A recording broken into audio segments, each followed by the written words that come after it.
सत श्री अकाल दोस्तों, मैं वरिंदर सिंह थोड़ा स्वागत करता हाँ अपने यूट्यूब चैनल ते।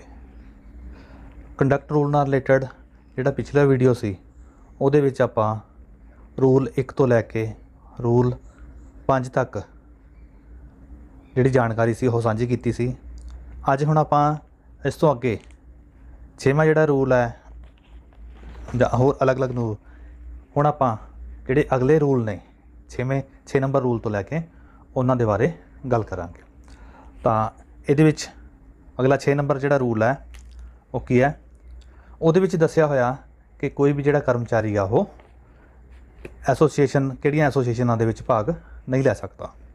तां इहदे च रूल नंबर 6 दे विच दस्सिया होया कि कोई भी सरकारी कर्मचारी कोई इहो जी एसोसीएशन का हिस्सा नहीं बन सकता जां कोई इहो जी एसोसीएशन दे विच भाग नहीं लै सकदा जिहड़ी कि देश की एकता अखंडता जां जिहड़े शिष्टाचार के नियम होंदे ने इन्हां दे विरुद्ध होवे। तां इहो जी किसी भी एसोसीएशन का कर्मचारी हिस्सा नहीं बन सकता।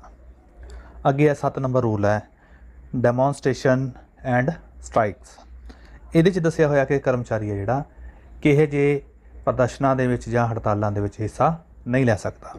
तां इह रूल दे विच दस्सिया होया कि कोई भी कर्मचारी किसी इहो जी हड़ताल जां इहो जे धरने प्रदर्शन दे विच हिस्सा नहीं लै सकदा जिहड़ी कि देश की एकता अखंडता दे विरुद्ध होवे जां किसी अदालत की अवमानना होवे।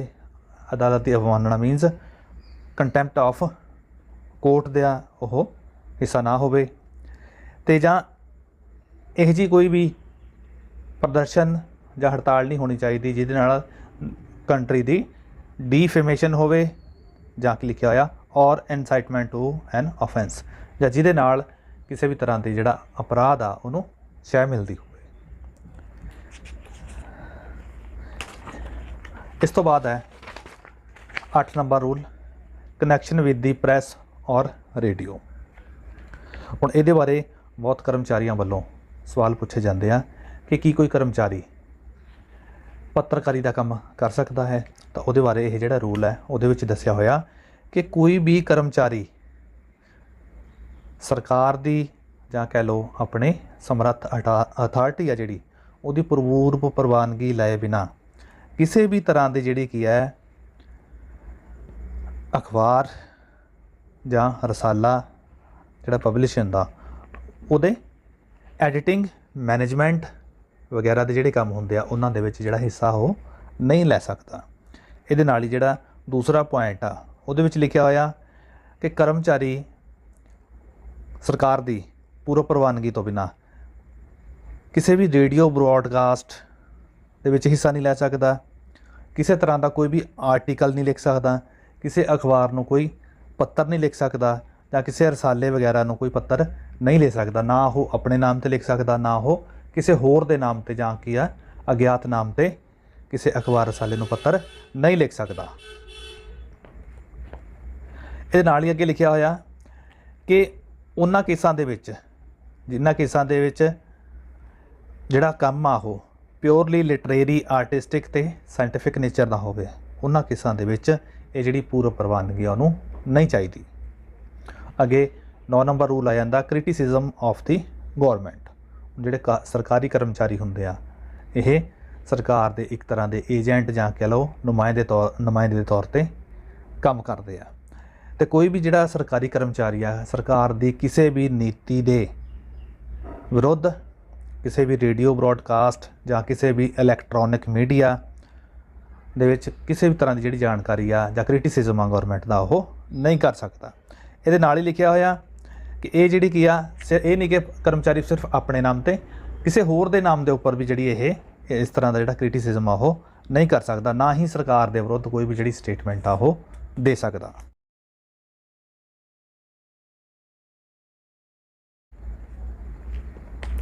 इहदे विच अगे होर पॉइंट दस्से हुए आ किस तरह दी जिहड़ियां स्टेटमेंट आ वो नहीं दित्तियां जा सकदियां जिहदे विच गौरमेंट की किसी रीसेंट पॉलिसी जिहड़ी जारी हुई होवे उहदा क्रिटिसिज्म नहीं किया जा सकता।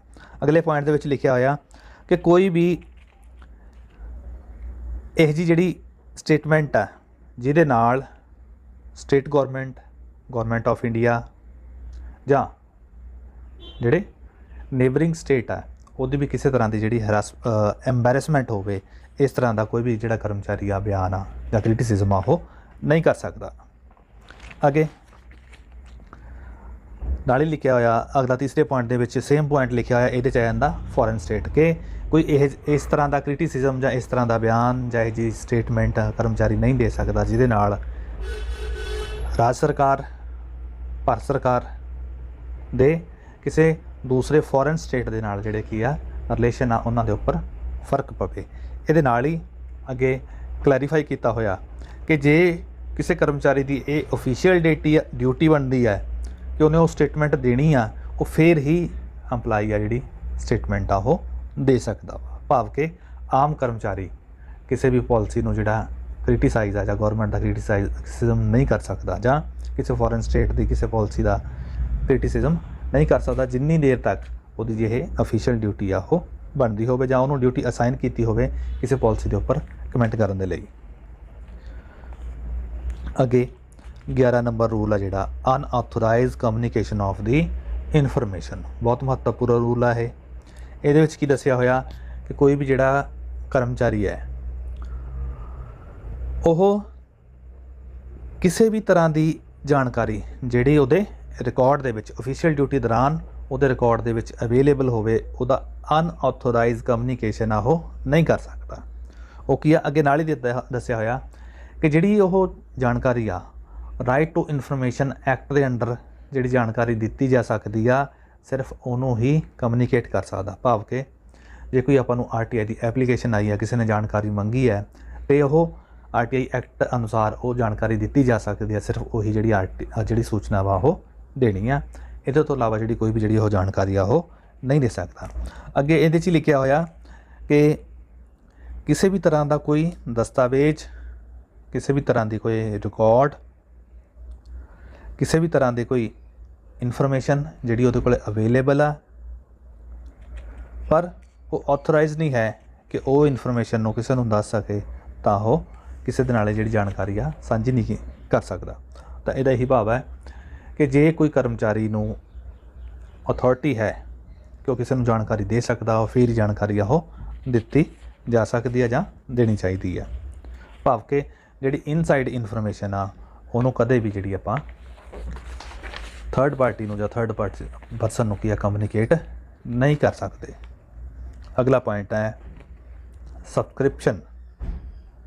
ਇਹਦੇ 'ਚ ਲਿਖਿਆ ਹੋਇਆ ਕਿ ਕੋਈ ਵੀ ਕਰਮਚਾਰੀ ਕਿਸੇ ਵੀ ਤਰ੍ਹਾਂ ਦਾ ਕੰਟਰੀਬਿਊਸ਼ਨ ਜਾਂ ਕਿਸੇ ਵੀ ਤਰ੍ਹਾਂ ਦੇ ਜਿਹੜੇ ਫੰਡ ਨੇ, ਚਾਹੇ ਉਹ ਕੈਸ਼ ਦੇ ਵਿੱਚ ਹੋਣ, ਚਾਹੇ ਉਹ ਕਿਸੇ ਹੋਰ ਰੂਪ ਦੇ ਵਿੱਚ ਹੋਣ, ਉਹਨੂੰ ਅਸੈਪਟ ਨਹੀਂ ਕਰ ਸਕਦਾ ਜਿੰਨੀ ਦੇਰ ਤੱਕ ਉਹ ਸਰਕਾਰ ਤੋਂ ਪ੍ਰਵਾਨਗੀ ਨਹੀਂ ਲੈਣ ਦਿੰਦਾ। ਅਗਲਾ ਪੁਆਇੰਟ ਆ ਗਿਫਟ, ਕਿ ਸਰਕਾਰੀ ਕਰਮਚਾਰੀ ਆਪਣੇ ਦੋਸਤਾਂ ਤੋਂ, ਮਿੱਤਰਾਂ ਤੋਂ, ਰਿਸ਼ਤੇਦਾਰਾਂ ਤੋਂ ਜਿਹੜੇ ਗਿਫਟ ਨੇ ਉਹ ਲੈ ਸਕਦਾ ਜਾਂ ਨਹੀਂ ਲੈ ਸਕਦਾ। ਇਹਦੇ ਬਾਰੇ ਵੀ ਰੂਲ ਨੰਬਰ 13 ਦੇ ਵਿੱਚ ਕਲੀਅਰਲੀ ਡਿਫਾਈਨ ਕੀਤਾ ਹੋਇਆ ਕਿ ਕੋਈ ਵੀ ਕਰਮਚਾਰੀ ਆਪ ਖੁਦ ਅਤੇ ਉਹਦੇ ਪਰਿਵਾਰ ਦਾ ਮੈਂਬਰ ਕਿਸੇ ਵੀ ਤਰ੍ਹਾਂ ਦਾ ਜਿਹੜਾ ਗਿਫਟ ਆ ਉਹ ਨਹੀਂ ਲੈ ਸਕਦਾ। ਅੱਗੇ ਇਹਨਾਂ ਦੀ ਐਕਸਪਲੇਨੇਸ਼ਨ ਲਿਖੀ ਹੋਈ ਆ ਕਿ ਕਿਸ ਤਰ੍ਹਾਂ ਦੇ ਜਿਹੜੇ ਗਿਫਟ ਹੋ ਸਕਦੇ ਆ। ਇਹ ਹੋ ਸਕਦੇ ਨੇ ਫ੍ਰੀ ਟਰਾਂਸਪੋਰਟ, ਮਤਲਬ ਮੁਫਤ ਦੇ ਵਿੱਚ ਜਿਹੜਾ ਸਫ਼ਰ ਹੁੰਦਾ, boarding, lodging or other service of any pecuniary advantage when provided then a near relative or personal friend having no official dealing with the government. ਜਿਨ੍ਹਾਂ ਦੀ ਗੌਰਮੈਂਟ ਦੇ ਨਾਲ ਕਿਸੇ ਤਰ੍ਹਾਂ ਦੀ ਜਿਹੜੀ ਕੀ ਆ ਡੀਲਿੰਗ ਨਹੀਂ ਹੈ, ਉਹਨਾਂ ਤੋਂ ਉਹ ਕਿਸੇ ਵੀ ਤਰ੍ਹਾਂ ਦਾ ਜਿਹੜੇ ਆ ਇਹ ਜਿਹੜੇ ਗਿਫਟ ਨੇ ਉੱਪਰ ਆਪਾਂ ਦੱਸੇ ਆ ਇਹ ਨਹੀਂ ਲੈ ਸਕਦਾ। ਅੱਗੇ ਇਹਦੇ ਨਾਲ ਹੀ ਨੋਟ ਦਿੱਤੇ ਹੋਏ ਨੇ। ਨੋਟ ਦੇ ਵਿੱਚ ਲਿਖਿਆ a casual meal gift or other hospitality shall not be deemed to be a gift. ਮੈਂ ਕਿ ਮਤਲਬ ਆਮ ਤੌਰ 'ਤੇ ਜਿਹੜੇ ਗਿਫਟ ਹੁੰਦੇ ਨੇ, ਛੋਟੇ ਮੋਟੇ ਜਿਹੜੇ ਗਿਫਟ ਹੁੰਦੇ ਨੇ, ਖਾਣਾ ਵਗੈਰਾ ਹੁੰਦਾ ਵਾ, ਉਹ ਇਹਦੀ ਕੈਟਾਗਰੀ ਦੇ ਵਿੱਚ ਨਹੀਂ ਆਉਂਦੇ। ਮਤਲਬ ਆਮ ਤੌਰ 'ਤੇ ਜਿਹੜਾ ਕੀ ਆ ਦੋਸਤਾਂ ਦੇ ਨਾਲ ਜਾਂ ਰਿਸ਼ਤੇਦਾਰਾਂ ਦੇ ਨਾਲ ਜਾਂ ਆਪਣੇ ਨੋਨ ਫਰੈਂਡ ਨੇ ਜਿਹੜੇ, ਉਹਨਾਂ ਦੇ ਨਾਲ ਜਿਹੜਾ ਖਾਣੇ ਦੇ ਉੱਪਰ ਜਿਹੜਾ ਕਰਮਚਾਰੀ ਆ ਉਹ ਜਾ ਸਕਦਾ ਜਾਂ ਹੌਸਪੀਟੈਲਿਟੀ ਆ ਲੈ ਸਕਦਾ।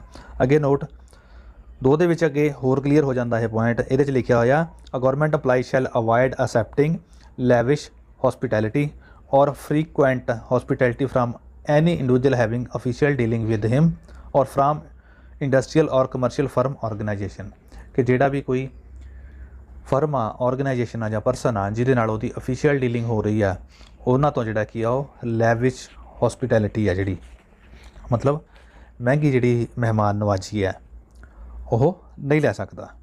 ਅੱਗੇ ਇਹਦੇ ਵਿੱਚ ਹੀ ਦੂਸਰੇ ਪੁਆਇੰਟ ਦੇ ਵਿੱਚ ਆ ਜਾਂਦਾ 13 ਨੰਬਰ ਰੂਲ ਦਾ ਦੂਸਰਾ ਪੁਆਇੰਟ ਕੀ ਆ on occasion such as wedding, anniversary, funerals, religious functions, when the making of a gift is conformity with the prevailing religious or social practice, a government employee may accept gift from his near relative। मतलब कि ਜਦੋਂ ਇਹ social custom ਹੋ ਜਾਂਦਾ ਜਾਂ ਕਹਿ ਲਓ ਸਮਾਜਿਕ ਪ੍ਰਥਾ ਬਣੀਆਂ ਹੁੰਦੀਆਂ ਨੇ ਜਿਨ੍ਹਾਂ ਦੇ ਵਿੱਚ ਕਿਸੇ ਤਰ੍ਹਾਂ ਦੇ ਜਿਹੜੇ ਗਿਫਟ ਲਏ ਜਾ ਸਕਦੇ ਆ ਉਹਦੇ ਬਾਰੇ ਦੱਸਿਆ ਹੋਇਆ ਕਿ ਉੱਥੇ ਕਦੋਂ ਜਿਹੜੇ ਗਿਫਟ ਆ ਉਹ ਲਏ ਜਾ ਸਕਦੇ ਆ ਉੱਥੇ ਲਿਮਿਟ ਦੱਸੀ ਹੋਈ ਆ। ਗਰੁੱਪ ਏ ਦਾ ਜਿਹੜਾ ਕਰਮਚਾਰੀ ਹੈ ਉਹ 7000 ਰੁਪਏ ਤੱਕ ਦਾ ਜਿਹੜਾ ਗਿਫਟ ਲੈ ਸਕਦਾ, ਗਰੁੱਪ ਬੀ ਦਾ ਜਿਹੜਾ ਕਰਮਚਾਰੀ ਹੈ 4000 ਰੁਪਏ ਤੱਕ ਦਾ ਗਿਫਟ ਲੈ ਸਕਦਾ, ਗਰੁੱਪ ਸੀ 2000 ਅਤੇ ਗਰੁੱਪ ਡੀ 1000। ਇਹਨਾਂ ਦਾ ਕੀ ਮਤਲਬ ਆ ਹੁਣ ਕਿ ਕੋਈ ਵੀ ਬਰਥਡੇ ਹੈ ਜਾਂ ਵੈਡਿੰਗ ਐਨਵਰਸਰੀ ਆ ਜਾਂ ਵੈਡਿੰਗ ਹੈ ਉਹ 'ਤੇ ਸ਼ਗਨ ਵਗੈਰਾ ਹੁੰਦੇ ਆ ਜਿਹੜੇ ਉਹ ਲੈ ਸਕਦਾ, ਉਹਦੀ ਜਿਹੜੀ ਰਕਮ ਹੈ ਇੱਥੇ ਦੱਸੀ ਹੋਈ ਆ। ਅੱਗੇ ਇਹਦਾ ਹੀ ਤੀਸਰਾ ਰੂਲ ਆ ਜਾਂਦਾ, ਇਹਦੇ 'ਚ ਦੱਸਿਆ ਹੋਇਆ on such occasion as are specified in sub rule 2 ਮਤਲਬ ਜਿਹੜਾ ਆਪਾਂ ਪਹਿਲਾਂ ਗੱਲ ਕੀਤੀ ਆ government employee may accept gift from his personal friends having no official dealing with him but he shall make a report to the if the value of such gift exceeds. ਉਹਨੇ ਕਿਹਾ ਆਪਣੇ ਪਰਸਨਲ ਫਰੈਂਡ ਨੇ ਜਿਹੜੇ ਜਿਨ੍ਹਾਂ ਨਾਲ official dealing ਨਹੀਂ ਹੈ ਉਹਨਾਂ ਤੋਂ ਗਿਫਟ ਲੈ ਸਕਦਾ ਪਰ ਇਹਦੀ ਜਿਹੜੀ ਸੂਚਨਾ ਨਾਲ ਦੀ ਨਾਲ ਦਫ਼ਤਰ ਨੂੰ ਦਿੱਤੀ ਜਾਣੀ ਜ਼ਰੂਰੀ ਹੈ।